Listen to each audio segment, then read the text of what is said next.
আমাদের মেম্বার সাহেব ওনার বেগম সাহেবা বলল যে আমার একটা স্ক্রিন টাচ ফোন কিনে দিবা, যাতে একটু ফেসবুক চালায়ে কবির বিন সামাদের এই হ্যালো দেখতে পারি।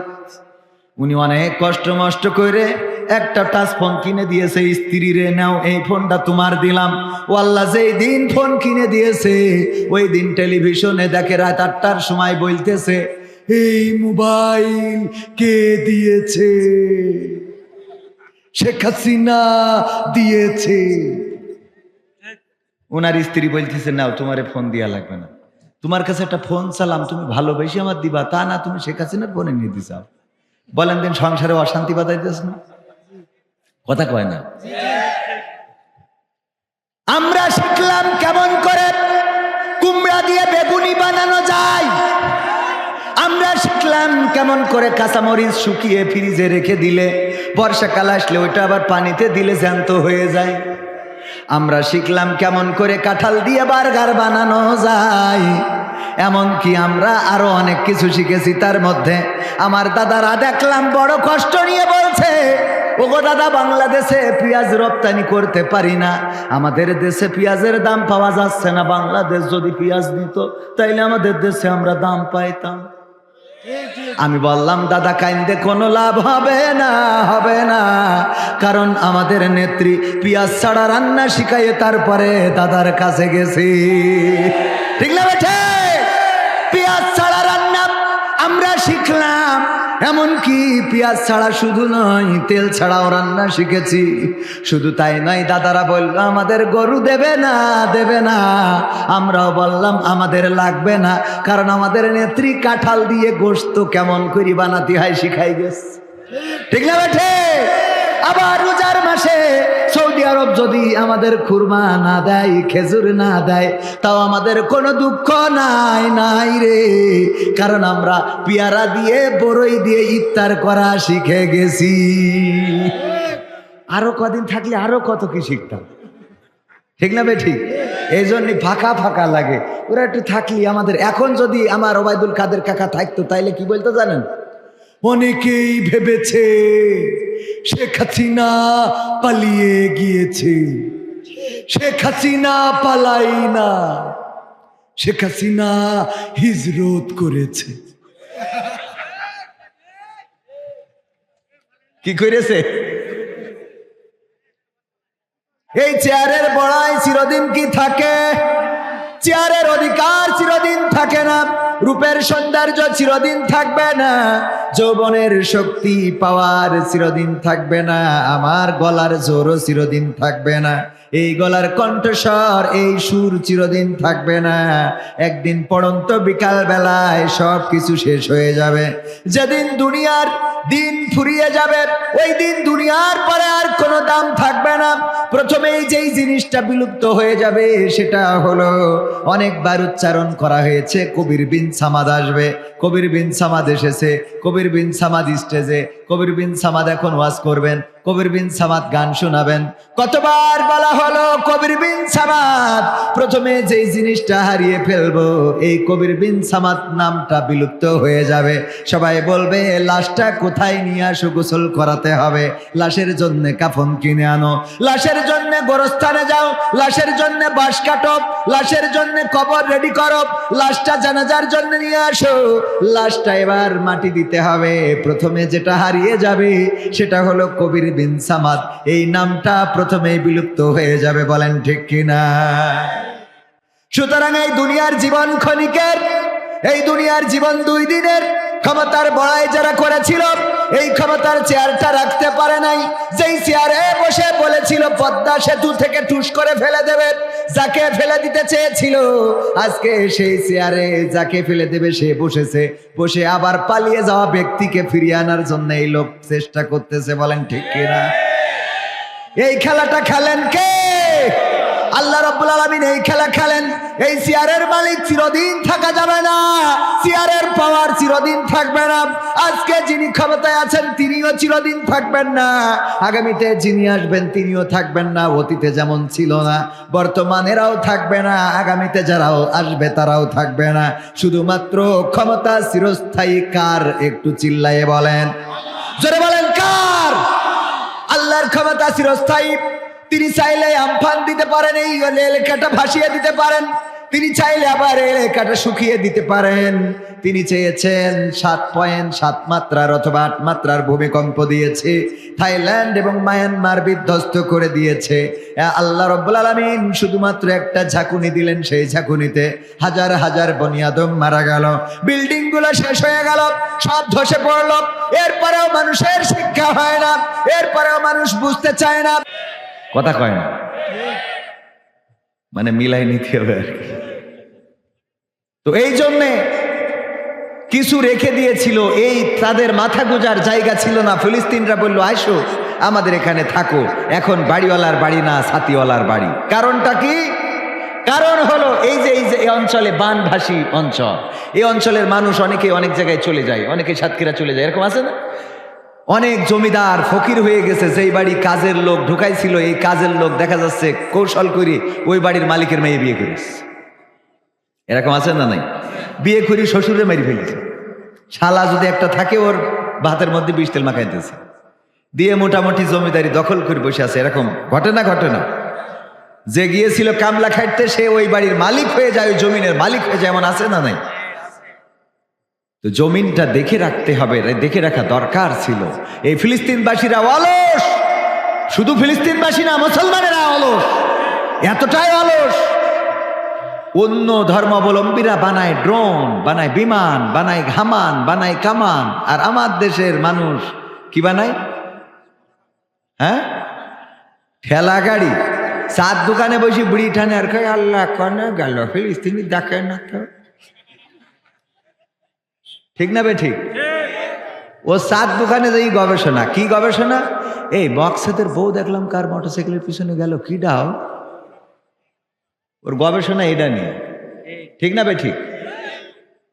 আরো যদি খোলামেলা বলি, আর বললাম না, থাক, আমার আবার মুখের অবস্থা ভালো না, তো মাহফিলি সব কথা বলা ঠিক না। এইগুলো চায়ের দোকানে বসে বসে গবেষণা। আরো আছে আমাদের মোল্লা মুন্সি, আমরা যারা আমরা গবেষণা করি, 5 কলি টুপি বের করেছি। কয় কলি? আর এক গ্রুপ বের করেছি দোতলা টুপি, এই যে আমি যা মাথায় দিছি। কয়তালা? আর এক গ্রুপ বের করেছে না সিটের উঠি টুপি, এই যে জালালা টুপি।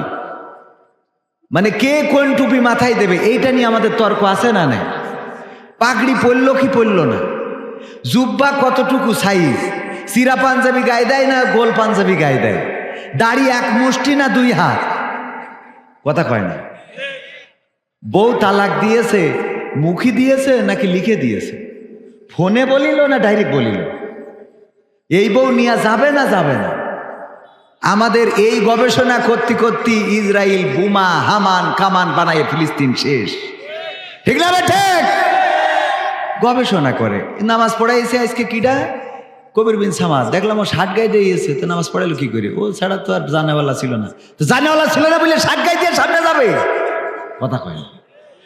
ফতোয়া আছে না নাই? ও 60 গায়ে দিয়ে কেন সামনে গেল? তো 60 গায়ে দেয়া ইসরায়েলরা ফিলিস্তিনিদের মেরে তুলোধুনা করে ফেলাচ্ছে, তোর এক ফতোয়া খুঁজে পাইস না, কথা কয় না? ও খুঁজি পায় যুবক যেটা মসজিদে যায় নামাজ পড়তি, ওর একটু কোনোভাবে প্যান্টটা টাকনুর নিচেই চলে গেছে, এই তোর নামাজ পড়তি কয় কিনা, তোর প্যান্টটা কনে? আরে বাবা, যে কিরাম বোর্ড মাইতিছে, গুটি মাইতিছে, ওর তো কোনোদিন মসজিদে জাতি বললি না তুই, কথা কয় না? দেখিছেন কোনোদিন বলতি? তাস খেলে, রুইতন টিক্কা হরতন মাইতিস, দেখ পারি মসজিদে চলে যায় নামাজ পড়তি। কোনোদিন ওই যুবকদের বলল না, বাবা এই তাসগুলো রেখে আজান দিয়েছে, একটু চলো যে নামাজটা পড়ি, হাইয়া আলা সলা নামাজের জন্য ডেকেছে, হাইয়া আলাল ফালা কল্যাণের জন্য ডেকেছে, চলো মসজিদে যাই বলে? দেখেছেন? যে মসজিদে যাই ওর প্যান্ট পরলো না শার্ট পরলো, এটা নিয়ে ফতোয়া আছে না নাই? গবেষণা করার জায়গা খুঁজে পায় না, গবেষণা করে এইগুলো নিয়ে, আর এর মধ্যে মুসলমান শেষ করে দিচ্ছে। আমাদের এই চিন্তা চেতনা থেকে সরে আসার দরকার আছে না নাই? আমরা এই সব গবেষণা করতে করতে আমাদের অবস্থাটা এমন, ওই যে একজনের বাড়ি চোর ঢুকেছে, থানায় গেছে, যে থানায় পুলিশের বলছে, স্যার মামলা করতে এসেছি। কি? তা বলছে আমার বাড়ি চোর ঢুকেছিল। তো বলছে তারপর?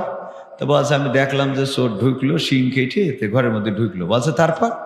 তো বলছে যে আমি ভাবছি যে দেখি কি করে, আমি ভাবছি দেখি কি করে। তারপর কি করলো, তো আমার ওই বাড়ি ঘরে হাতড়ায়ে ড্রেসিং টেবিল আলমারির চাবি ছিল, ওই চাবি নিল। তারপর আপনি কি করলেন, বলছে আমি ভাবতেছি যে দেখি কি করে। তারপর কি করলো, তো ওই ড্রয়ারগুলো খুললো, ড্রেসিং টেবিল আলমারির ড্রয়ার খুলে যা ছিল গয়নাগাটি টাকা পয়সা সব বের করে একটা পুটলা করলো। বলছে আপনি কি করলেন, বলছে আমি ভাবছি যে দেখি কি করে। তারপরে তা বলছে এবার পুটলা করে নিয়ে সুন্দর করে দরজাটার সিটকিনি খুললো। তারপর বলছে সিটকিনি খুলে সোজা চলে গেল। তা বলছে আপনি কি করলেন, বলছে আমি ভাবছি দেখি কি করে। তা বলছে সব বের করে নিয়ে পুটলা করে বাইরে নিয়ে চলে গেল, আপনি তখনও ভাবছেন দেখি কি করে। তা বলছে আমার মাল চুরি হয়ে যাচ্ছে, আমি ভাববো না তা আপনি ভাববেন? আমার মাল চুরি হয়ে যাচ্ছে, আমি ভাববো না তে আপনি ভাববেন, আপনি চিন্তা করবেন। কথা কি বোঝা গেছে? মানে চোরে নিয়ে যাচ্ছে, ও তারপরে ভাবতেছে যে দেখি কি করে। শয়তান। আমাদের এই ভাবা ভাবির আর সময় আছে? এখন হবে action, action direct, action to action direct. মুসলমান যদি আমরা সোচ্চার না হই, ফিলিস্তিনের ভাগ্য আমাদেরও বরণ করা লাগতে পারে। তার প্রমাণ দেখেননি? এই দেশের সরকার, শেখ হাসিনা সরকার সাবেক, আমি অত্যন্ত মহব্বত করি, তার পরিবার এসেছিল এই দেশে ইসলাম প্রচারের জন্য। এই জমিন তার বাবা, কার? তার বাবা। এই দেশ তার বাবা এনে দিয়েছে। শেখ হাসিনা পালায় না, সেই দেশ থেকে আমার দাদারা শেখ হাসিনা নিয়ে চলে গেল। সহ্য করা যায়? বাবার দেশ থেকে শেখ হাসিনা নিয়ে গেল শ্বশুর বাড়ি। এটা আমার কথা বুঝেছেন কিনা? আমার কথা হলো, দেশটা কোথায় গিয়েছিল যেই দেশ থেকে বাংলাদেশের প্রধানমন্ত্রী, যার বাবাই দেশ দিয়েছে, সেই এই দেশে থাকতে পারলো না, আর তার দাদারাই নিয়ে গেল। তার মানে এতদিন দাদাগের মাল এই দেশে ছিল। কথা কি বোঝা গেছে? দাদাদের মাল এই দেশে ছিল। ওই মাল দিয়ে মুসলমান হত্যার পরিকল্পনা শুধু নয়, আমার তাওহীদি জনতাকে পঙ্গু করেছে, হত্যা করেছে, খুন করেছে, ক্রস ফায়ার দিয়েছে, ফাঁসির কাস্টে ঝুলিয়ে শেষ করে দিয়েছে। বলেন ঠিক কিনা? এই ছিল ষড়যন্ত্র। যদি আজকে ছাত্র জনতা না জাগতো, এখন যারা বলে সাহস নিয়ে দাঁড়িয়েছ তাই মুক্ত হয়েছে জমিন, সাহস করে দাঁড়ালে আর একবার কায়েম হয়ে যাবে দিন। ঠিক না বেটে?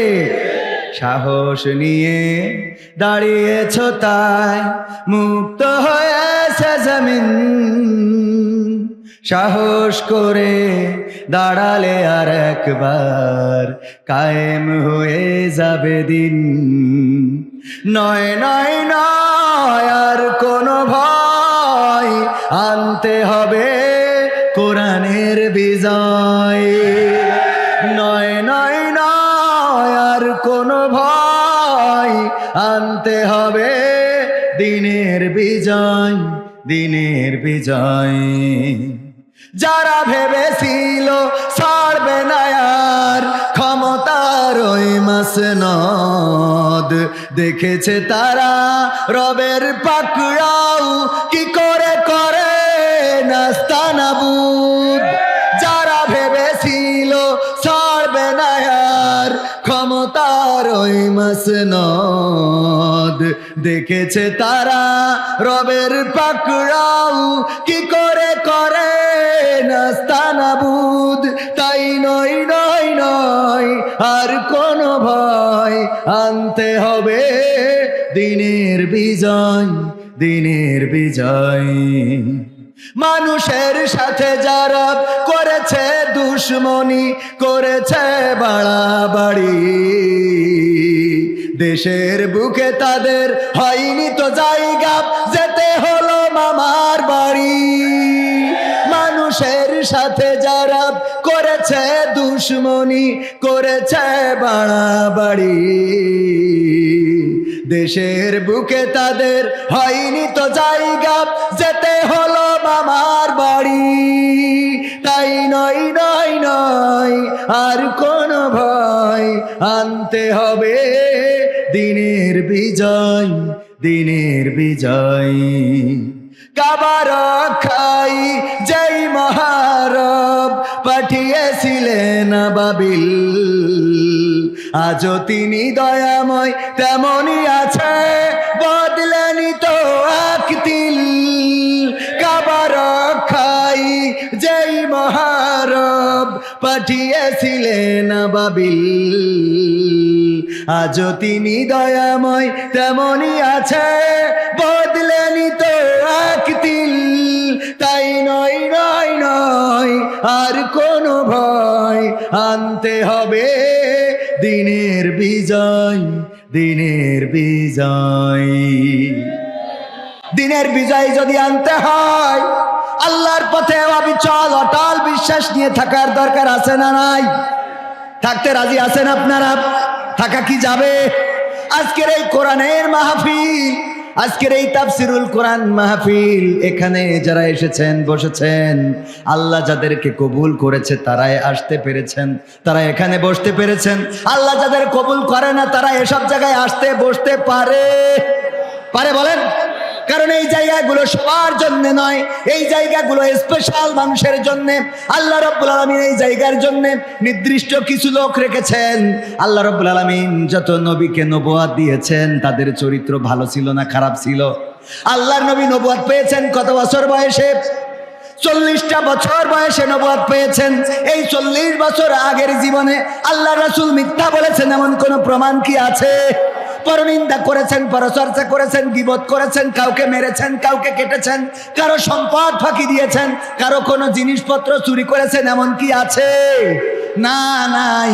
বরং কাফেরেরা আল্লাহর রাসূলকে এতটাই বিশ্বাস করত, যখন নবুয়ত পেয়ে দ্বীনের দাওয়াত দিত তারপরেও আল্লাহর রাসূলের কাছে তাদের সম্পদগুলো গচ্ছিত রাখতো। বলেন সুবহানাল্লাহ। তার মানে আল্লাহ রাব্বুল আলামিন যাদেরকে নবুয়ত দান করেছেন তাদের জীবন শুরু থেকে নবুয়ত পাওয়া পর্যন্ত জীবনে অন্যায় নাই, অপরাধ নাই, অনাচার নাই, পাপাচার নাই, কদাচার নাই, খারাপ নাই। আল্লাহ বাছাইকৃত লোকদেরকেই আল্লাহর দ্বীনের কাজ করিয়েছেন। বলেন ঠিক কিনা? এই মাহফিলেও আল্লাহ তাদেরকেই কবুল করবেন যাদেরকে আল্লাহ বাছাইকৃত করে রেখেছেন। এখানে আল্লাহর গড়পড় তা কবুল করবেন না। অনেকেই আসবেন কিন্তু শেষ পর্যন্ত থাকতেও পারবে। কারণ কি?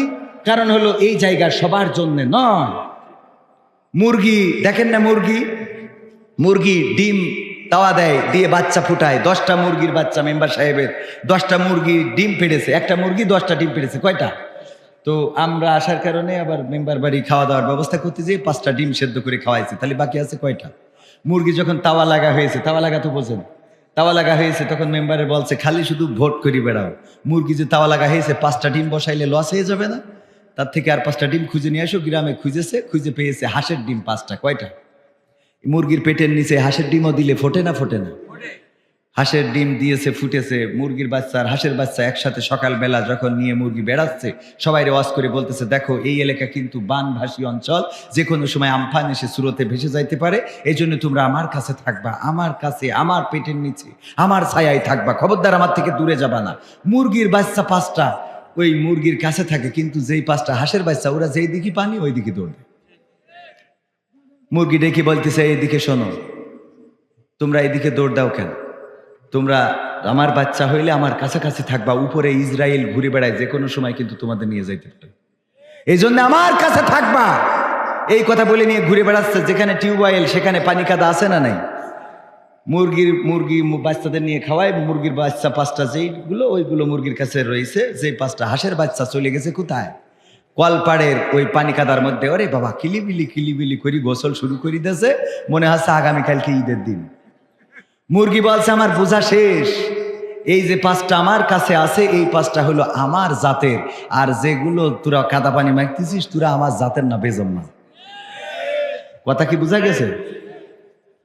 তো এখানে এসে বসার পরে দেখবেন কিছু এরম হাঁসের বাচ্চা মার্কা বেজাতের আছে, যাদের ভাল লাগবে না, ওরা ওই পানি কাদায় যাবেই, ওরা যাবেই। আপনি যেভাবেই বলেন ওদের এই জায়গা সহ্য হবে না। কারণ মুরগির বাচ্চা যেগুলো জাতের, ও তো মুরগির কথাই শুনবে, কিন্তু যে 5টা অন্য জাতের এনে ঢুকাইছে ও কি মুরগির কথা শুনবে? তো যেগুলো আল্লাহ জাতের বানাইছে ইসলামের জন্য, কোরআনের জন্য, মানুষের জন্য, মানবতার জন্য, সেগুলো এই সামিয়ানার নিচে থাকবে, কোরআনের মাহফিলে থাকবে, মসজিদে থাকবে, মাদ্রাসায় থাকবে, আল্লাহর দলে থাকবে, রাসূলের দলে থাকবে। আর যেগুলো জাহেল সেইগুলো এই ছায়ায় তাদের জায়গা হবে না। ওরা যেখানে চা, যেখানে তাস, যেখানে ফ্লাশ, যেখানে বরবাদ সিনেমা হবে, ওই সব জায়গায় যে জীবনটা বরবাদ করে আসবে। ঠিক না বেঠে? কারণ বরবাদ এইবার সিনেমা দিয়ে প্রমাণ করে দিয়েছে, হ্যাঁ, যে এই সিনেমা দেখবি তো বরবাদ হয়ে যাবে। এই আজকেও আসার পথে আপনাদের এইদিকে দেখলাম কোন হলে যেন লাগানো রয়েছে বরবাদ। আর মহিলারা বলছে ঠিকই বলিছে, আমরাও বরবাদ দিয়ে পরকিয়া করতেছি। ঠিক না বে ঠিক? ওরাও এখন আর বরের কথা শোনে না। শোনে মা বোনেদের কি বলবো, বাজারগুলোতে ঈদের বাজারে আমাদের চান্সই নাই, আমাদের কোনো চান্সই নাই ঈদের বাজারে। আর দোকানদাররাও বোঝে যে মহিলা আসলে লাভ বেশি। ভাবি আপনার চেহারাটা আগে কি সুন্দর ছিল, একটু মলিন হয়ে গেছে, তারপরও ভালো আছেন, টাকা 2 টাকা ধরি দিতে অসুবিধে নেই। ঠিক না বে ঠিক? খালি শুধু একটু পোক মারার দরকার, পোক মারা, এটা কি বলে। তবে আপনাদের অঞ্চলে এত না, কারণ এই রাস্তাঘাট ভাঙাচুরো এ দিয়ে যায় না, তাই না বাজান? চেয়ারম্যান সাহেবের তো গতবারও এসে দেখিলাম ওই মাহফিল, মনে আছে আপনার? হ্যাঁ, আমার মনে আছে, আলহামদুলিল্লাহ। যাক, শুকরান। এখন হঠাৎ মনে পড়লো চেহারাটা আরেকবার দেখে নিলাম। আল্লাহ রাব্বুল আলামিন এই জাতীয় চেয়ারম্যানদেরকে কবুল করে নিন, বলেন আমিন। যেই চেয়ারম্যান জনগণের জন্য, মানুষের জন্য, এই চেয়ারম্যান আমাদের দরকার আছে না নাই? আর যেই চেয়ারম্যান খাটের নিচে সয়াবিন তেল ঢুকায়, এই চেয়ারম্যানের আমরা কি চাই? এই জন্য এই ঢুকানো চেয়ারম্যান গুলো এখন আর এলাকায় কোথায় যে পালিয়েছে। ঠিক না বে ঠিক? এমপিরা সব কোথায় গেল, মন্ত্রীরা সব কোথায় গেল, কোথায় কাদের কাকা? তাদের সারা দেশটা এখন লাগে ফাঁকা ফাঁকা। পালাবো না, প্রয়োজন হলে ফখরুলের বাসায় গিয়ে উঠবো। ঠাকুরগাঁওয়ে বাসা আছে না? ঠিক না বে ঠিক? পালাবে না, পালাবে না, যাই না তবু দেখা। পালাবে না, পালাবে না, যাই না তবু দেখা। তাদের সারা দেশটা এখন লাগে ফাঁকা ফাঁকা, ওদের সারা দেশটা এখন লাগে ফাঁকা ফাঁকা। আইন মন্ত্রী আটকে গেল আইনেরই ফাঁকে, দাড়ি সারা দরবেশের ভণ্ড ভণ্ড লাগে। আইন মন্ত্রী আটকে গেল আইনেরই ফাঁকে, দাড়ি ছাড়া দরবেশের ভণ্ড ভণ্ড লাগে। শুনছি কত নেতা নেত্রী খাইতেছে ভাই ডান্ডা, বিচারপতি কালামানিকের ফাটিয়েছে আন্ডা। পলকের ঝলক গেল, পলকের ঝলক গেল থামিয়ে নেটের চাকা। তাদের সারা দেশটা এখন লাগে ফাঁকা ফাঁকা, ওদের সারা দেশটা এখন লাগে ফাঁকা ফাঁকা। কই গেল সেই সংসদেতে মমতাজের গান, কোথায় গেল হজরত বলা স্বামী মুসলমান? খেলা হবে, মনে আছে না? কই গেল সেই সংসদেতে মমতাজের গান, কোথায় গেল হজরত বলা স্বামী মুসলমান? ইনু মেনন্দি পুমনি আছে কারাগারে, বাপ করিলেও পাপ কখনো ছাড়ে কি আর তারে। কোথায় গেল স্পিকারের, কোথায় গেল স্পিকারের দৃষ্টি আঁকা বাঁকা? তাদের সারা দেশটা এখন লাগে ফাঁকা ফাঁকা, ওদের সারা দেশটা এখন লাগে ফাঁকা ফাঁকা। কোথায় গেল আরাফাত আর ব্যারিস্টার সুমন? কথা বলার সময় তারা করেনি ওজন। বললো যে গরু বেচছে টেকা দেবো, তোমরা খালি খাইলুয়া, তোমরা খালি খাইলুয়া, গরু বেচছে টেকা এনে দেবো। হ্যাঁ, ছাত্রলীয় যদি পেশাব করি দেয় তাতে বানের পানির মতো ভাসি যাবে। আমি বললাম বানের পানির দরকার নেই, আমাকে স্যালো যেখানে পানি ফেলে ওখানে এসে একটু মুইতে 1 বিঘে ভুই ভিজো, দেখি কিরম পানি। ঠিক না বে ঠিক? কোথায় গেল আরাফাত আর ব্যারিস্টার সুমন? কথা বলার সময় তারা করেনি ওজন। মুরগি কবির খাইছে ধরা, জাফর কোথায় আছে? গোপনে কি সেও গেল মোদি দাদুর কাছে? কোথায় গেল সালামের, কোথায় গেল সালামের কাড়ি কাড়ি টাকা? তাদের সারা দেশটা এখন লাগে ফাঁকা ফাঁকা, ওদের সারা দেশটা এখন লাগে ফাঁকা। লাগে না, লাগে না? কেন ফাঁকা ফাঁকা লাগে?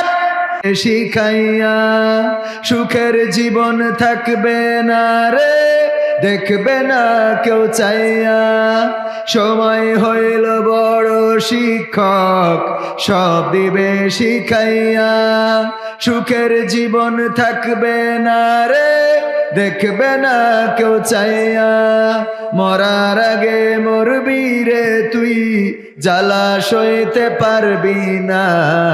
মরার আগে মরবি রে তুই, জ্বালা সইতে পারবি না। নিজের মুখটা দেখা একদিন হইবে তোমার যন্ত্রণা। নিজের মুখটা দেখা একদিন হইবে রে তোর যন্ত্রণা। কিসের এত বড়াই তোমার মাটির দেহ লইয়া? ময়রা দেখো পোকামাকড় শেষ করবে সব খাইয়া। কিসের এত বড়াই তোমার মাটির দেহ লইয়া?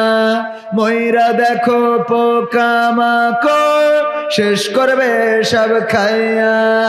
এই দুনিয়া ছাড়তে হবে, অহংকার আর কইরো না।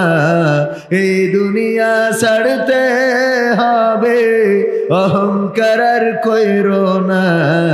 নিজের মুখটা দেখা একদিন হইবে তোমার যন্ত্রণা। নিজের মুখটা দেখা একদিন হইবে রে তোর যন্ত্রণা। রূপের বড়াই কইরো না ভাই, রূপ চিরদিন থাকে না। ক্ষমতার বড়াই কইরো না বোন, সে আর চিরদিন থাকে না। নিজের চেয়ার দেখা একদিন হইবে তোমার যন্ত্রণা। নিজের চেয়ার দেখা একদিন হইবে তোমার যন্ত্রণা। ঠিক না বে ঠিক বললাম? টাকা পয়সা সুইজারল্যান্ডে, কানাডায়, আমেরিকায়, লন্ডনে, দুবাইয়ে, আবুধাবিতে, সিঙ্গাপুরে, থাইল্যান্ডে, মালয়েশিয়ায় সাইকেল সব পাচার করা শেষ। আর পড়ি পড়ি হুজুরদের পকেট চেক করে, কথা কয় না। যেই কিছু হয় সেই দাড়িওয়ালা টুপিওয়ালা ওকে ধরু। ঠিক না বে ঠিক? অথচ পাচার হয় কি? সাইকেল। আর আমাকে নিয়ে ল্যাবে পাঠায়। মামুনুল হক বিয়ে করিস, তা কাগজপাতি কই? তোর কাগজপাতি এত লাগবে কেন? বিয়ে করলি ধৈলাটাই বিধবার উপকার করিয়েছে, বলেন আলহামদুলিল্লাহ। বিয়ে একাধিক করা, আলহামদুলিল্লাহ আসতে করলেন কেন? একাধিক বিয়ে করা এটা ভালো কাজ না খারাপ কাজ? জোরে বলেন কি কাজ? ভয় করতে মা বোনেরা আছে তো। আজকে বাড়ি গেলে ধরবেন যে তুমি ভালো কাজ এটা বলিলে, ধরবেন না চেয়ারম্যান সাহেব? বলবেন তুমি বলিলে কিনা, আপনি তো বলেননি, অসুবিধা। সাহস পায় না অনেকে। এই ভালো কাজ না খারাপ কাজ? হ্যাঁ, একাধিক বিয়ে করবেন, বিধবাদের সহযোগিতা করবেন, ও ডিভোর্সিদের সহযোগিতা করবেন। অনেকের সংসারের মিল মহব্বত হয় নাই, ডিভোর্সি। এই ডিভোর্সি মেয়েকে বিয়ে করলে কোনো অসুবিধা আছে? আমি তো মা বোনদের বলি, আপনাদের মন খারাপ হয় কেন? বাড়ি যদি বউ দুইটা হয়, একজন চাল ধুয়ে দেবে, একজন তরকারি করবে, ঠিক না বে ঠিক? একজন ভাত রান্না করবে, একজন তরকারি রান্না করবে, একজন কাপড় কেচে দেবে, একজন নেড়ি দেবে, ঠিক না বে ঠিক? একজন স্বামীর ভাত বেড়ে দেবে, আর একজন পাকাতে বাতাস করবে। তোমার হাত পাখার বাতাসে আমার প্রাণ জুড়িয়ে আসে। কে? হ্যাঁ, হাত পাখার বাতাস। যদি গোলমালও করতে হয়, ঝগড়া করতে হয়, তাও তো পাড়ায় যাওয়া লাগবে না, পর্দার মধ্যে থেকে বাড়িতে চুল ছিঁড়াছিড়ি করতে পারবে। সুবিধা আছে না? না, সব সুবিধা ঘরের মধ্যে। এক চান্সে পেয়ে যাচ্ছেন, স্বামীর যদি আর একটা বিয়ে দেন, বলেন আলহামদুলিল্লাহ। তাও আসতে করে। এই যুবকরা কো আলহামদুলিল্লাহ। হ্যাঁ, যুবকদের মনের মধ্যে সাহস আছে, তাই একটা বিয়ে করার পরেও শেষ, ও মরি যাবে। পুরুষ মানুষ কয় রকম? কয় রকম? একরকম কি বোঝে না? একরকম হইলো জীবিত, 2 নম্বর হইলো বিবাহিত। বোঝা গেছে যুবকরা? 1 নম্বর কি? জীবিত, 2 নম্বর বিবাহিত। বিয়ে করেছেন তো আপনি মোটামুটি মরিছেন। এখন আপনার তারপরও বিয়ে করার দরকার আছে না নাই? যুবকরা বিয়ে করতে হবে, রাসূলের সুন্নাহ শুধু না, যৌবনকে কন্ট্রোল করার জন্য বিয়ে করা ফরজ। অনেকেই খালি কয় বিয়ে করা ফরজ, বিয়ে করা হারামও আছে। হারাম আছে না? তোমার শক্তি নাই, মেশিনের অবস্থা খারাপ, তোমার জন্য বিয়ে করা হারাম। কথা বোঝেন নাই মনে হয়? ওর জন্য বিয়ে করে হারাম, স্পষ্ট হারাম, বিয়ে করতে পারবে না। হ্যাঁ, আমার কাছে এসে অনেকেই দোয়া চায়। আমার রিপন ভাই কই? রিপন ভাই কতবার দোয়া চেয়েছে, হুজুর দোয়া করে দেন আমার যেন বিয়ে হয়। 100 কোটি টাকা দেয়, দোয়া চাই, দোয়া করে দিয়েছি, বিয়ে হয়েছে আলহামদুলিল্লাহ, আমার দোয়া কবুল হয়েছে। আমার ফোন করি পুরাই খবর নাই, হুজুর কেমন আছেন? হঠাৎ করে বলছে আপনি সাতক্ষীরায় আসবেন কবে? কেন? তা বলছে আবার দোয়া করতে হবে। কে তা বলছে সে বউ চলি গে। সে রিপন আমার সাথেই এসে আর পিছনে আসে, ওর ভয়তে আর এখন আসে না, কারণ এরপরে আবার দোয়া করে দিছি। এইবার বউটা থেকে গেছে, এমনকি ঈদি গেল তাও 2 দিন পরে বাড়ি চলে গেছে। এখন আলহামদুলিল্লাহ বলছে হুজুর আপনি আসলে আমার সাথে আসে, সাতক্ষীরায় আসলে আসে, কারণ ও দোয়া করে দিয়েছে, বিয়ে হয়েছে আলহামদুলিল্লাহ। হ্যাঁ, তো এই জন্যে অসুবিধা নেই। তো যুবকদের বিয়ের দরকার আছে না নাই? বিয়ে অনেক বাবা বলে প্রতিষ্ঠিত হইলে ছেলেরে বিয়ে দেব। বাবা বিয়ে করিল কয় বছরে, এটা আগে খতিয়ে দেখা দরকার, ঠিক না বে ঠিক? বাবা প্রতিষ্ঠিত হয়েছিল কিনা। আপনি সন্তানকে যদি বিয়ে না দেন, আল্লাহ বলেছেন ইয়া আইয়ুহাল্লাযীনা আমানু কু আনফুসাকুম ওয়া আহলিকুম নারা, ওগো ঈমানদাররা তোমরা নিজের আগুন থেকে বাঁচো এবং তোমাদের আহাল বর্গকে আগুন থেকে বাঁচাও। যদি সন্তানকে উপযুক্ত সময়ে বিবাহ না দেন, আর এই সন্তান যদি অন্যায় করে, অপরাধ করে, প্রেম করে, লাইলাতুল ফেব্রুয়ারি পালন করে, তাইলে আপনি বাবা পরকালে অ্যাটাক হয়ে যাবেন। যুবকরা কও ঠিক না বেঠে? হ্যাঁ, তারা তোকে বিয়ে দেবে। আজকালকের ছেলেরা বই নিয়ে আর বসে না, ও বাবা গুগলে সার্চ করিয়া পড়ে। ওরে কালের মেয়েরা কোরআন হাদিস ধরে না, এখনকার মা বোনেরা আল কোরআন পড়ে না, ও আল্লাহ টিকটকে ভিডিও ওরা করে। আজকালকের ছেলেরা বই নিয়ে আর বসে না, গুগলে সার্চ করিয়া পড়ে। আগের সময় প্রেম করিলে আমার মুরব্বীরা বলতো পাইছো কি, এখন বলে শখ করিয়া বাবু তুমি খাইছো কি। বলে না বলে না? বাবু তুমি কি খেয়েছ? না, ও খাইনো, ফিডার খাবে। আগের সময় প্রেম করিলে মুরব্বীরা বলতো পাইছো কি, এখন বলে শখ করিয়া বাবু তুমি খাইছো কি। লজ্জা শরম নাই, আইলাম কোন জামানাই, লজ্জা শরম নাই, আইলাম কোন জামানাই, ভবিষ্যৎ দেখি অন্ধকারে। আজকালকের ছেলেরা বই নিয়ে আর বসে না, ও বাবা গুগলে সার্চ করিয়া পড়ে। নতুন করে হয়েছে চালু এখন আবার কোন ট্রেন্ড, পরিচয় করাই দেখি এই আমার গার্লফ্রেন্ড। কথা কয় না? লাইলাতুল ফেব্রুয়ারিতে গিয়া দিয়ে রে বাবা পিছনে বসা, এই দোস্ত বিয়ে করলি কবে? করলি না তো, ভাবি কেমন আছে? আরে না এন বিয়ে করিনি তো, কি করেছিস? এটা আমার গার্লফ্রেন্ড। ওরে পাকামো, ঠিক না বে ঠিক?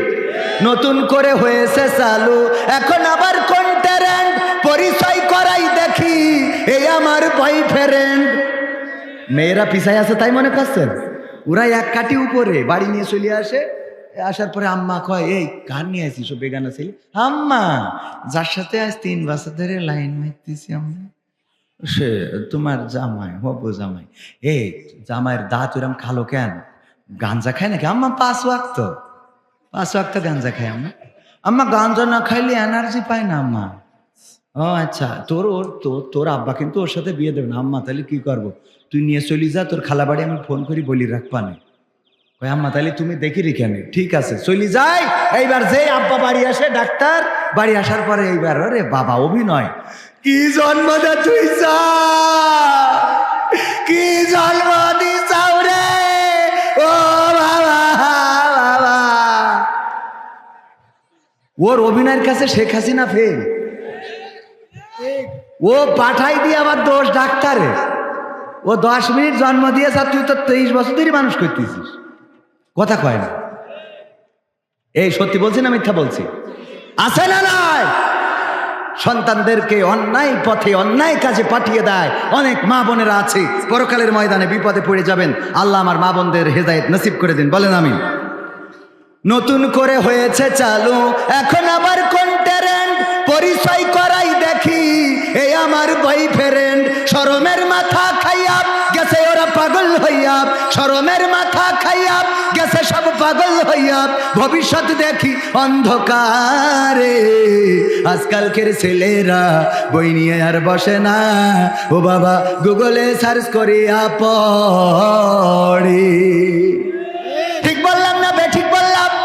আগের সময় যদি কেউ মেয়ে বিয়ে করতে চাইতো, ছেলেকে বিয়ে করাতে যদি চাইতো, ভাতিজাকে যদি বিয়ে করাতে চাইতো, তাইলে আমাদের মেম্বার, আমাদের ডাক্তার, আমাদের চেয়ারম্যান, আমাদের হাজী সাহেব সবাই মুরব্বীরা চলে যেত মেয়ে দেখার জন্য। যাওয়ার পরে মেয়েকে ডাকা হতো, মেয়ে সামনে আসতে চাইতো না, তারে জোর করে এনে সামনে বসানো হতো। তারপরে আমার মুরব্বীরা জিজ্ঞাসা করতো, ওগো মা বলো দেখি তুমি কোরআন পড়তে পারো কিনা। যদি বলতো হ্যাঁ পারি, তাইলে কোরআনটা সামনে ধরা হতো আর বলা হতো দুইটা আয়াত পড়ে শোনাও। গুনগুন করে দুইটা আয়াত পড়ে শুনিয়ে দিত। তারপরে জিজ্ঞাসা করতো আয়াতুল কুরসিটা মুখস্থ আছে নাকি, সূরা ইয়াসিনটা মুখস্থ আছে নাকি, আর রহমান হবে নাকি, নামাজের আরকান আহকাম কয়টা, উজুর ফরজ কয়টা, গোসলের ফরজ কয়টা, এমনি ভাবে জিজ্ঞাসা করা হতো। মেয়েরা যদি সব কিছু বলতে পারতো, চেহারা যদি একটু খারাপও হতো, আমার মুরব্বীরা বলতো যেহেতু ইসলামের দিকে, নামাজের দিকে, রোজার দিকে, কোরআনের দিকে, হাদিসের দিকে এগিয়ে আছে, সুতরাং এই মেয়েটারে পুত্রবধূ করা যায়। চেহারা যদিও মলিন, নদীর পানি ঘোলা ভালো, জাতের মেয়ে কালো ভালো, এই কথা বলে ওই মেয়েটারে বিয়ে দিয়ে নিয়ে চলে আসতো। বলেন ঠিক কিনা? আর এখনকার সময় মুরব্বীদের কোনো চান্স নাই। বড় এফজেড RS নাকি 5 এই জাতীয় বাইকগুলোতে ইয়াং জেনারেশন যায় মেয়ে দেখার জন্যে, আর ওই মেয়েকে এখন দেখতে নিয়ে আসার জন্যে আর জোরাজুরি করা লাগে না। ওই মেয়ে এই বান্ধবীদের বলে দোস্ত আসিস আমার কিন্তু আজ দেখতে আসবে, বলে না বলে না, দোস্ত আমার আজ দেখতে আসবে আসিস। তারপরে সামনে আসে ইয়াং জেনারেশন, জিজ্ঞেস করবে, বলে তুই জিজ্ঞেস কর, তো কয় দোস্ত তুই জিজ্ঞেস কর। দোস্ত কয় ঠিক আছে, আমার যেহেতু একটু লজ্জা কম জিজ্ঞাসা করি, ভাবি বলেন তো দেখি আপনার টিকটকে ফলোয়ার্স এখন কত? ঠিক না বেঠিক? টিকটকে ফলোয়ার্স কত? আপনার ফেসবুকে রিলস ভিডিও ভিউজ কেমন হয়? ইউটিউবে মনিটাইজেশন করা আছে নাকি? আমার ইসলামিক সিটি টিভির প্রোভাইডার তরিকুল ভাই এখানে আছে। তরিকুল ভাই বলল এখন চ্যানেলে কোনো ইনকাম তেমন নাই, ওয়াজ ছাড়লে তেমন ভিউজ হয় না, গান ছাড়লে, ইসলামী সঙ্গীত ছাড়লে ভিউজ হয় না, আর্নিংও তেমন হয় না। এখন একটা ব্যবসা অনলাইনে ভালো আছে, সেটা হলো বউয়ের ব্যবসা। কিসের ব্যবসা? বউয়ের ব্যবসা। আমি বললাম সেটা আবার কি? আমারে সার্চ করে এখানে তরিকুল ভাই দেখা, যদি বলেন যে বানাই বলতেছে ওই যে ওখানে আছে। তরিকুল ভাই আমার কম্পিউটারে কেবল আসার আগে সার্চ করে দেখাই দিলে যে বউ স্বামী ক্যামেরা ধরে আর বউ বলে এই যে আমাদের এই ছাগল আজকে 2টা বাচ্চা দিয়েছে, তার 1 কেজি করে দুধ হয়। ওইটা দেখার লোক আছে না নাই? ও বাবা! আর স্বামী ওই ভিডিও করে, স্বামী ক্যামেরাম্যান। স্বামী কি বলো, ওর নাম কি? নিজের বউরে জাহান্নামে পাঠাচ্ছে, আবার ও সাথে সাথে যাচ্ছে। কথা কয় না? ঠিক। ওয়াকরনা ফি বুয়ুতিকুন্না ওয়ালা তাবাররাজনা তাবাররুজাল জাহিলিয়াতিল উলা। আমার আল্লাহ বললেন ওগো নারীরা পর্দার মধ্যে থাকো, জাহিলি যুগের মেয়েদের মতো সাজুগুজু করে নিজেদেরকে প্রদর্শন করে বেড়ায়ও না। কথাটা কার? চিল্লায় বলেন কথাটা কার? আল্লাহর নাম নিতে কি কষ্ট হয়? আল্লাহর নাম নিতে যদি কষ্ট হয়, মারা যাওয়ার পরে প্রথম যে নামটা উচ্চারণ করা লাগবে সেইটার হলো নাম কি? একটু চিল্লায়ে বলতে হবে। সেই নামটা কি? বলবে মান রব্বুকা। তোমার রবকে আমরা কি বলবো? রব্বি আল্লাহ। সবাই বলেন রব্বি, রব্বি আল্লাহ। আমাদের রব আল্লাহ। আল্লাহকে মানতে যদি আপনাদের আপত্তি থাকে, আল্লাহকে মানতে যদি কার্পণ্য থাকে, আল্লাহর কথাটা বলতে যদি কার্পণ্য হয়, আল্লাহর নামটা যদি উচ্চারণ করতে কষ্ট হয়, ওই কবরে যেয়ে কেমন করে আশা করেন আপনার মুখ থেকে আল্লাহ নামটা ওই কবরে বের হবে? বের হবে? দুনিয়ার পরে আল্লাহ রাব্বুল আলামিন সুযোগ দিয়েছেন তাকে ডাকার, সুযোগ দিয়েছেন তার কাছে মাথা নত করার, সুযোগ দিয়েছেন নামাজ পড়ার, রোজা করার। আল্লাহ বলেছেন বলো ইন্না সলাতি ওয়া নুসুকি ওয়া মাহইয়ায়া ওয়া মামাতি লিল্লাহি রাব্বিল আলামিন। নিশ্চয় আমার নামাজ, আমার কুরবানি, আমার জীবন বিশ্ব প্রতিপালক কার জন্যে? কার জন্যে? এই কথাটা শিখিয়ে দিয়েছেন কে? আল্লাহ শিখালেন, আল্লাহর নবীকে দিয়ে বললেন, ওগো নবী বলে দাও নিশ্চয় আমার সালাত, আমার কুরবানি, আমার জীবন, আমার মরণ সব কার জন্যে? আল্লাহর জন্য যারা নিবেদিত ছিল, যারা আত্মসমর্পণ করেছে, তাদের মধ্যে যদি বলি আমাদের জাতির পিতার নাম কি? বঙ্গবন্ধু শেখ মুজিবুর রহমান। নাউজুবিল্লাহ। জাতির পিতার নাম কি? আমার কুইজ করা আছে, অনেকবার অনেক সময় প্রশ্ন করলে বলেই অনেকেই বলেছে জাতির পিতা বঙ্গবন্ধু শেখ মুজিবুর রহমান। দেখবেন এভাবে ভালো কাজ করা যায়, কন্টেন্টে আছে না নাই? অনেকের চোখের সামনে পড়ে থাকতে পারে। এই কয়দিন আগে সর্বশেষ পর্বটায় একজনের জিজ্ঞেস করলাম উজুর ফরজ কয়টা, তা বলছে 3টা। আমি বললাম কি কি? বলছে জহর, আসর আর মাগরিব। জহর, আসর আর মাগরিব এটা কি উজুর ফরজ? চিন্তা করা যায়? বলি কালেমা তৈয়বাটা পড়েন, কয় লা ইলাহা ইল্লা আনতা সুবহানাকা ইন্নী কুনতু মিনাজ জালিমিন। মানে ওরে এত বিপদে ফেলাই দিছি যে লা ইলাহা ইল্লা আনতা সুবহানাকা ইন্নী কুনতু মিনাজ জালিমিন পড়ে। চিন্তা করা যায়? বিশ্বাস হয় না আপনাদের? আর এই মুসলমান আবার মসজিদে আসে না, ওয়াজ শোনে না, নামাজ পড়ে না। আমার ওয়াজগুলোতে চেষ্টা করি অন্তত বেসিক কিছু শেখানোর জন্য। উজুর ফরজ কয়টা? কয়টা? কয়টা? 4টা। কয়টা? 4টা। 1 নম্বর মুখমণ্ডল ধৌত করা, 2 নম্বর হাতের কনুই পর্যন্ত ধৌত করা, 3 নম্বর মাথা মাসেহ করা, 4 নম্বর পায়ের টাকুনো সহ সুন্দর করে ধৌত করা। এই 4টা কথা কি মনে থাকবে?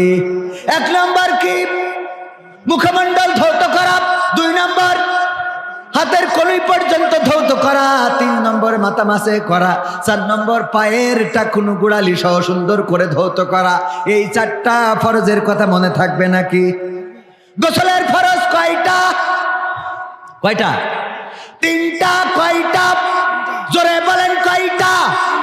আরো জোরে কয়টা? গোসলের ফরজ 3টা। একটা হলো গড়গড়া সহ কুলি করা, 2 নম্বর হলো নাকের নরম স্থান পর্যন্ত পানি পৌঁছানো, আর 3 নম্বর হলো সমস্ত শরীর ধৌত করা, সুন্দর করে ধুয়ে মুছে পরিষ্কার করা। অনেক 40 বছর, 50 বছর, 60 বছর বয়স, সন্তান হয়ে গেছে 4, 5টা, 7টা। জিজ্ঞেস করি গোসলের ফরজ কয়টা, এইটাও বলতে পারে না। তার মানে গোসলের ফরজটাও জানে না, কি করলে গোসল ফরজ হয় এইটাও জানে না। আর এর যারা গোসলের ফরজই জানে না, নামাজের অবস্থা তাদের কি হইতে পারে চিন্তা করে দেখেন। নামাজের আরকান আহকাম কয়টা? কয়টা? 13টা। কয়টা? মনে করে রাখেন কয়টা? ওই যে সাইডে চলে যাচ্ছে, ওই সাইডের স্টেজে ডেকে নিয়ে আসেন দিন, ওকে একটু ধরি দেখি। এই সাইডে ওই দেখেন সব বড় বড় জুব্বাওয়ালা হুজুর, ওইগুলো হইলো সব ইসরায়েলের দোসর। জুব্বা পরি ফতোয়া দেয় মসজিদে। আমি কালকেও আলোচনায় বলেছিলাম যে ইমাম সাহেব মসজিদে ইতেকাফের ওয়াজ শোনায়। কিসের ওয়াজ? ইতেকাফ করলে বিশাল সওয়াব, অথচ 99% মসজিদের ইমাম ইতেকাফে বসে না। দেখেছেন না আপনারা? আপনি দেখান আপনার মসজিদের ইমাম ইতেকাফে বসছিল, আশেপাশে দেখান, ও ইতেকাফের ফজিলত বর্ণনা করে, লাইলাতুল কদরের নামাজের ফজিলত বর্ণনা করে নিজে বউ কোলে করে শুয়ে থাকে। এই মাহফিলে বসলে সোয়াব আছে বলে জুব্বাওয়ালা, দাড়িওয়ালা, টুপিওয়ালা, পাঞ্জাবিওয়ালারা, ঠিক কিনা? আর উঠে যাবে দেখবেন জুব্বাওয়ালা, পাঞ্জাবিওয়ালা, টুপিওয়ালা, দাড়িওয়ালারা। খেয়াল করে দেখবেন, ওরা আগে উঠে যাবে। খেয়াল করে দেখবেন। মানে আমি আজকের আমার আওয়াজের আলোচ্য বিষয় কিন্তু ওইটা সূরা সফের 2 নম্বর এবং 3 নম্বর আয়াত তেলাওয়াত করেছি, আপনাদের মনে আছে? ইয়া আইয়ুহাল্লাযীনা আমানু লিমা তাকুলুনা মা লা তাফআলুন। ওগো ঈমানদারেরা, এমন কোনো কথা বলো না যা তোমরা কাজে পরিণত করো। মসজিদে বসে ইতেকাফের ওয়াজ শোনাও, ইমাম সাহেব ইতেকাফ করে না। মসজিদে বসে লাইলাতুল কদরের নামাজের ফজিলত শোনায়, নিজে লাইলাতুল কদর পড়ে না। ওয়াজ শোনায় লাস্টে একটা ফতোয়া মেরে দেয় যে সারা রাত ইবাদত করি, ফজর যদি কাজা হয়ে যায় তার থেকে ঘুমানো ভালো। তা তুই তাহলে এতদিন ধরে এত ওয়াজ শোনার লিখে ওইটা কই সবাই যে একসাথে ঘুমায়, কথা কয় না। শয়তানি করার জায়গা খুঁজে পায় না। আল্লাহ পরের আয়াতে কি বলছে? কাবুরা মাকতান ইনদাল্লাহি আন তাকুলু মা লা তাফআলুন। আমার আল্লাহ বলছেন, আল্লাহর কাছে এটা অত্যন্ত অপছন্দের, অত্যন্ত ঘৃণার, অত্যন্ত ক্রোধের, অত্যন্ত রাগের যে তোমরা মুখে যা বলো কাজে তা পরিণত করো না। এমন যদি হয় ওই পরকালের ময়দানে বিশ্ব নবী বলেছেন আমাদের মতো হুজুরদেরকে আগে ধরে আনা হবে, তারপরে জিবেটা টান দিয়ে বের করা হবে, তারপরে কাঁচি দিয়ে ঘেঁষাং করে কেটে দেওয়া হবে। কারণ হলো মুখে যা বলেছিল কাজে তা পরিণত করে নাই। পরকালের ময়দানে প্রথম জাহান্নামে যাবে কে? জাহান্নাম উদ্বোধন করা হবে কাকে দিয়ে? হ্যাঁ, কবির বিন সামাদকে দিয়ে। কথা কয় না, কোন ঠিক?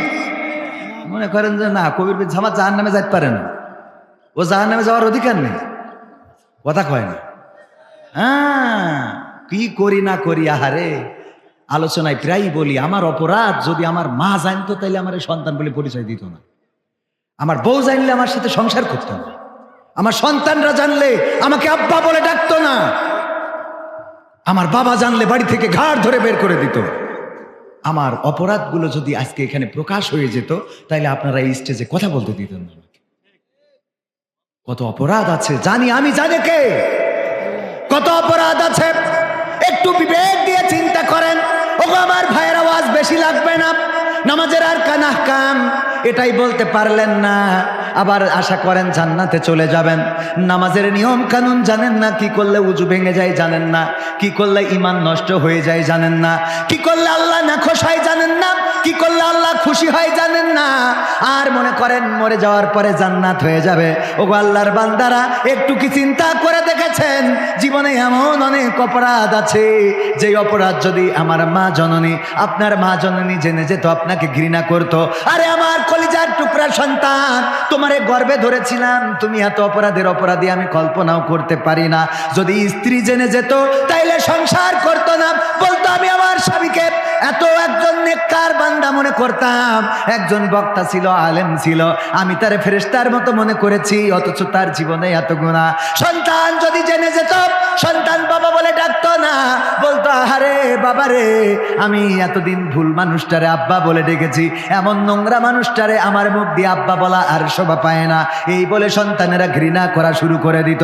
গ্রামের মানুষ যদি জেনে যেত, গ্রামের মানুষেরা আপনাকে গ্রাম থেকে বের করে দিত। মা বোনেরা পর্দার অন্তরালে আছেন, এমন এমন অনেক অপরাধ আছে যে অপরাধ যদি আপনার স্বামী জেনে যেত তাইলে আপনার সাথে সংসারটা টিকতো না। এমন অপরাধ আছে না নাই? এই অপরাধগুলো ক্ষমা করার মালিককে।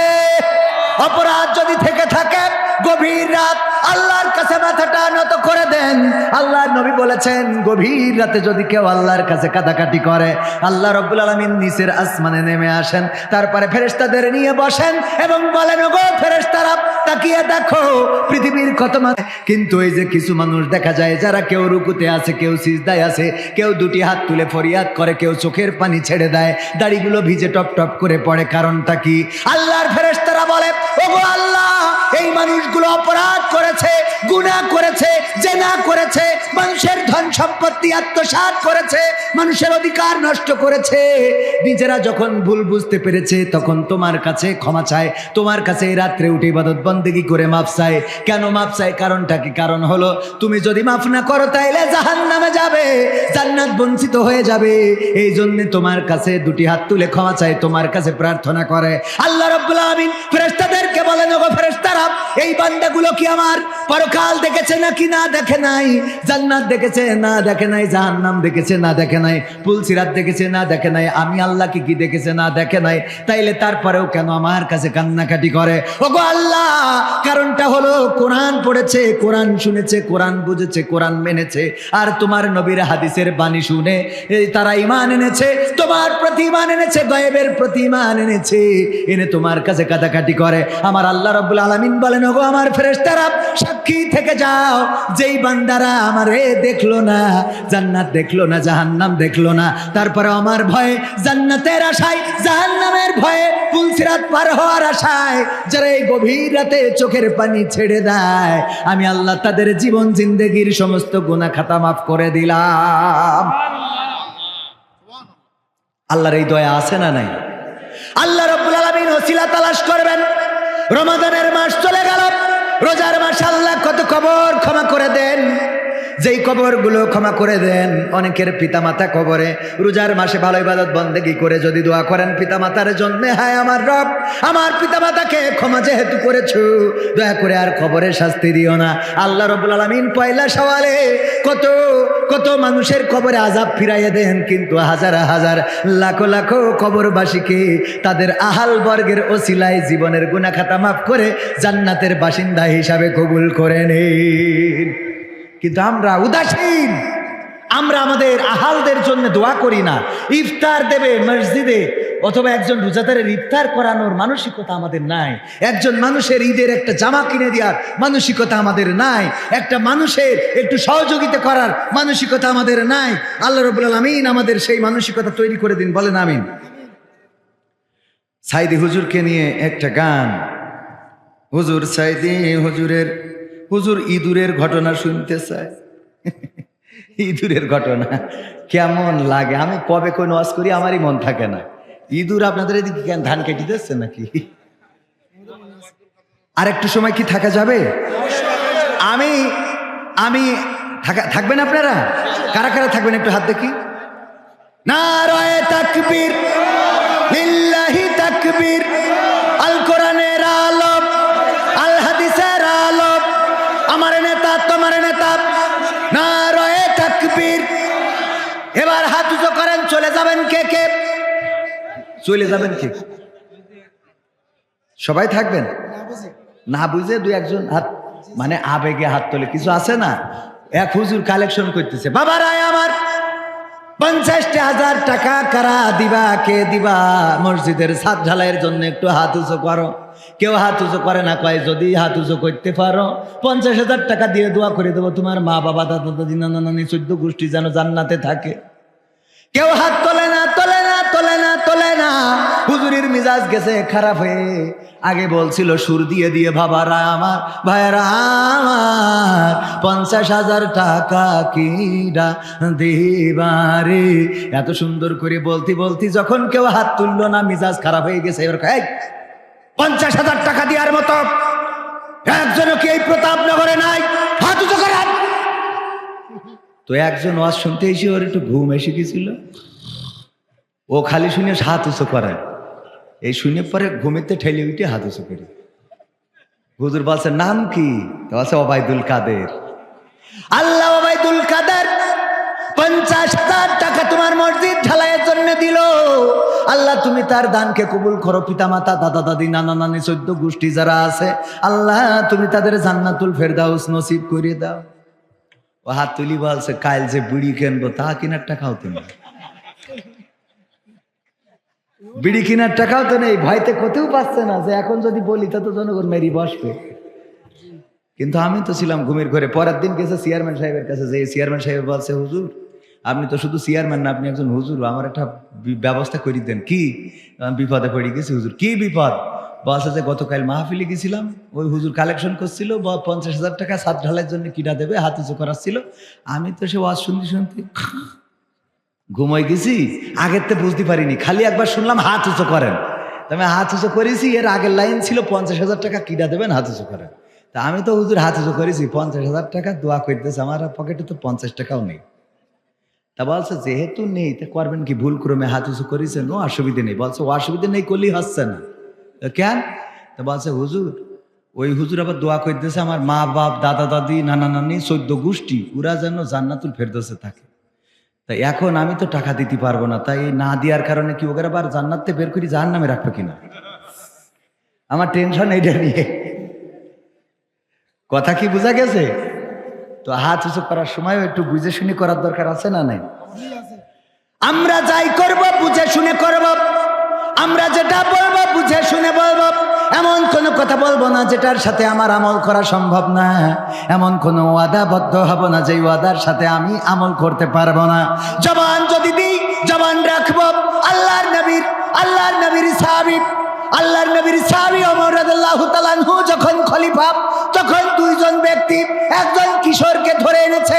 আনার পরে বলল, ওগো ওমর, এই লোকটি, এই বাচ্চা, এই কিশোর আমার পিতাকে হত্যা করেছে, আমরা বিচার চাইতে এসেছি আপনার কাছে।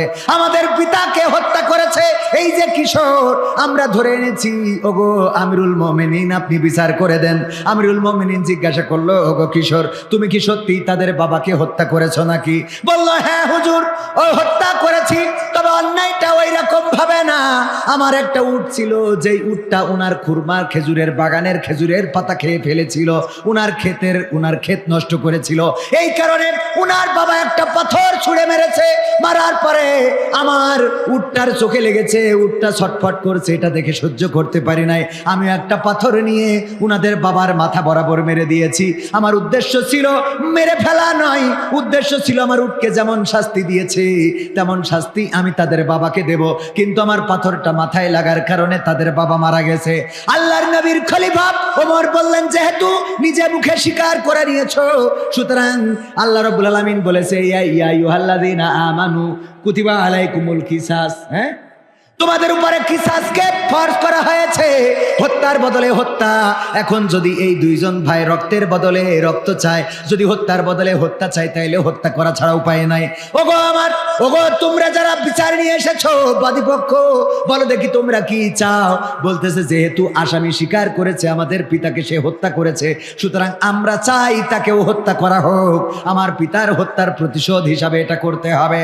ও আল্লাহর নবীর খলিফা ওমর রাদিয়াল্লাহু তাআলা আনহু বললেন, ওগো কিশোর, তোমার কি কোনো চাওয়া আছে নাকি? তোমারে মৃত্যুদণ্ড দেয়া হবে, বলো তোমার কোনো দাবি আছে নাকি? বললো, আমার একটু দাবি আছে, আমার একটু সময় দিতে হবে। কত সময়? আগামী কাল বা আগামী পরশু আমি সূর্য ডুবার আগে আপনাদের কাছে এসে হাজির হয়ে যাব। আমার বাড়িতে একটু কাজ আছে, আমার বাবা নাই, আমার ছোট একটা ভাই আছে, তার কাছে কিছু দায়িত্ব বুঝে দিয়ে তারপরে আমি আসব। বলল, যেতে পারো, যদি তোমার জন্য কেউ জামিনদার হয়ে যায়, যদি তোমার জন্য কেউ জামিন হতে ইচ্ছুক হয়। তখন ওই লোকটি দাঁড়িয়ে, ওই কিশোর দাঁড়িয়ে বলল, আমার এখানে আপন কেউ নাই, যদি কেউ আমার জামিন হতে পারেন তাইলে আমি একটু বাড়িতে যেয়ে আমার দায়িত্ব পালন করে যথা টাইমে আমি চলে আসব। কেউ রাজি হয় না। হঠাৎ করে আবু যর গিফারি রাদিয়াল্লাহু তাআলা আনহু দাঁড়িয়ে বলল, আমি এই বাচ্চার দায়িত্ব নিলাম, আমি এই কিশোরের দায়িত্ব বা এই যুবকের দায়িত্ব নিলাম। যদি সে না আসে তাইলে তার বদলে আমার মৃত্যুদণ্ড কার্যকর করতে আপনারা আপত্তি করবেন না। আমি তার বদলে তরবারির নিচেই আমার মাথাটা পিলিয়ে দেব, তরবারির নিচে আমার মাথাটা দিয়ে দেব। আমি জামিনদার হয়ে গেলাম। এই কথা বলার পরে ওমর রাদিয়াল্লাহু তাআলা আনহু বললেন, ঠিক আছে যুবক, এবার তুমি যেতে পারো। ওই যুবক বা কিশোর চলে গেল বাড়িতে।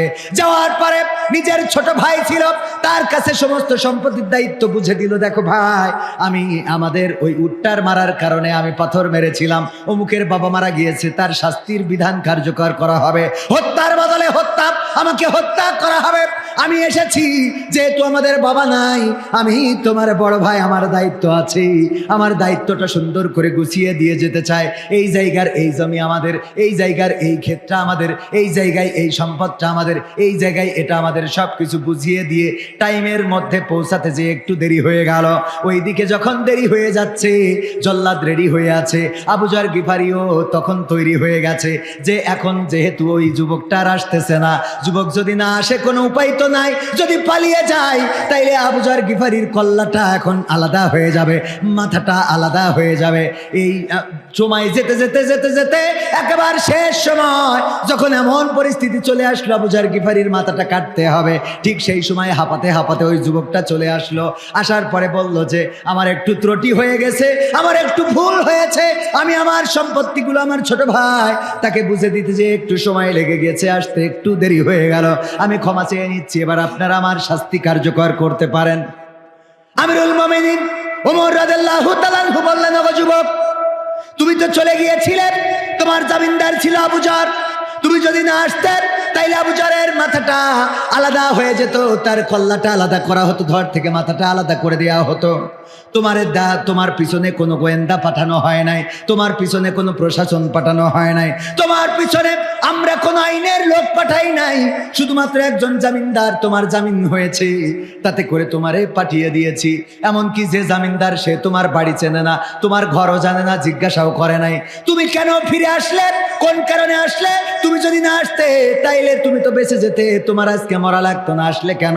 ওই যুবক বলল, ওগো আমিরুল মুমিনিন, আমি এসেছি কারণ আমি একজন মুসলমান। আমি যদি যথাসময়ে না আসতে পারতাম, আর যদি আবু জাহল গিফারির মাথাটা আলাদা হয়ে যেত, তাইলে এই পৃথিবীর মানুষ বলতো একজন মুসলমান ফাঁকি দিয়ে যাওয়ার কারণে আবু জাহল গিফারি নিষ্পাপ একজন মানুষের মাথাটা কাটা পড়ে গিয়েছিল। আমি মুসলমান হিসাবে আমি এই কাজটা করতে চাইনি, মুসলমানদের গায়ে কালিমা লেপন করতে চাইনি। মুসলমান হওয়ার কারণে আমি যত টাইমে আসার চেষ্টা করেছি, দেরি হওয়ার জন্য আবার ক্ষমা চেয়ে নিচ্ছি। আমিরুল মুমিনিন বললেন, আবু জাহল গিফারি বলো দেখি, তুমি কেন ওই মুসলমান ওই যুবকের দায়িত্বটা নিলে, যার বাড়ি চেনো না, যার ঘর জানো না, যার পিতা মাতার নাম জানো না, কোন কারণে তুমি তার দায়িত্ব নিলে? আবু জাহল গিফারি বললেন, আমি এই জন্য দায়িত্ব নিলাম, পরকালের ময়দানে যেন কোনো মুসলমান দাঁড়িয়ে বলতে না পারে আমি একদিন বিপদে পড়ে গিয়েছিলাম, আমি মুসলমান বিপদে পড়ার পরে সাহায্য চেয়েছিলাম, কোনো মুসলমান আমার সাহায্যে এগিয়ে আসে নাই, এই কথা যেন বলতে না পারে। এই জন্যে আমি দায়িত্ব নিয়েছিলাম যে মুসলমান ভাই বিপদে পড়েছে, তার বিপদে দায়িত্ব নেওয়া দেয়, এটা আমাদের কর্তব্য, এই মনে করে আমি দায়িত্ব নিয়েছিলাম।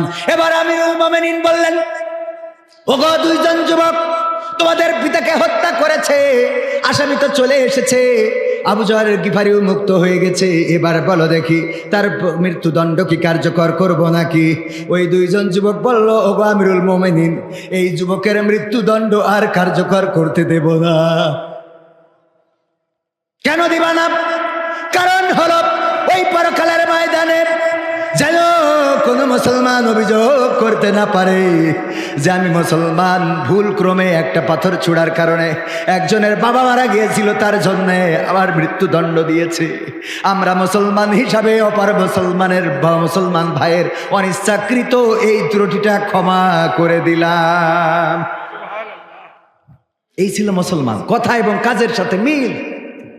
আর আমরা মুসলমান, সময়ের কোনো জ্ঞান নাই, সময় মানেই জীবন, জীবন মানেই সময়। ওয়াল্লাহ ইন্নাল ইনসানা লাফি খুসর ইল্লাল্লাযিনা আমানু ওয়া আমিলুস সলিহাত ওয়া তাওয়াসাউ বিল হক ওয়া তাওয়াসাউ বিস সবর।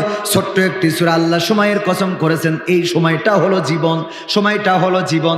জীবন বলে আলাদা কিছু নাই, রূহ বলে আমরা যেটা বলি, এই রূহটাই হলো সময়। সময় শেষ, আপনার জীবনও শেষ, ঠিক না ঠিক? এই সময়ের গুরুত্ব যে দিতে পারে নাই, সে তার জীবনের গুরুত্ব দিতে পারে। এই জন্য আল্লাহ বলেছেন, শুয়া সময়ের কসম, ওয়ালাস সময়ের কসম, ইন্নাল ইনসানা লাফি খুসর, প্রতিটা মানুষ ক্ষতিগ্রস্তের মধ্যে, ইল্লাল্লাযিনা আমানু, যারা ঈমান এনেছে, ওয়া আমিলুস সলিহাত, এবং আমলে সলেহ করেছে। তারপর কি করেছে? ওয়াতাওয়াসাউ বিল হক ওয়াতাওয়াসাউ বিস সবর, হকের আদেশ দিয়েছে, উপদেশ দিয়েছে, এবং ধৈর্য ধারণের উপদেশ দিয়েছি।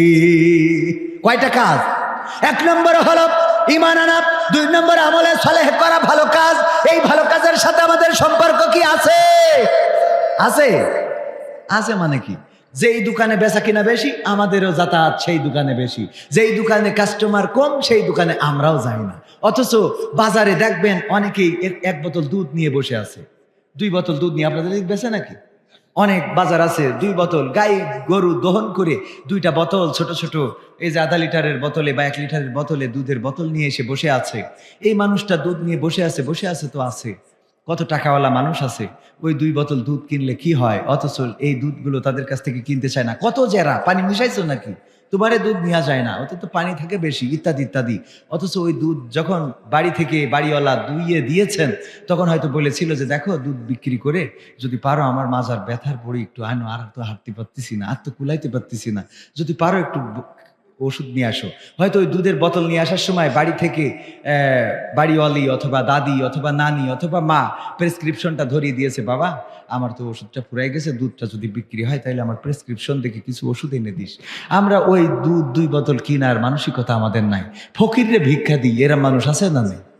ফকিররে ভিক্ষা দেবেন না, ফকিররে কি এখনকার ফকির আবার মনে করছেন হুজুর এরম কথা বলছে কেন?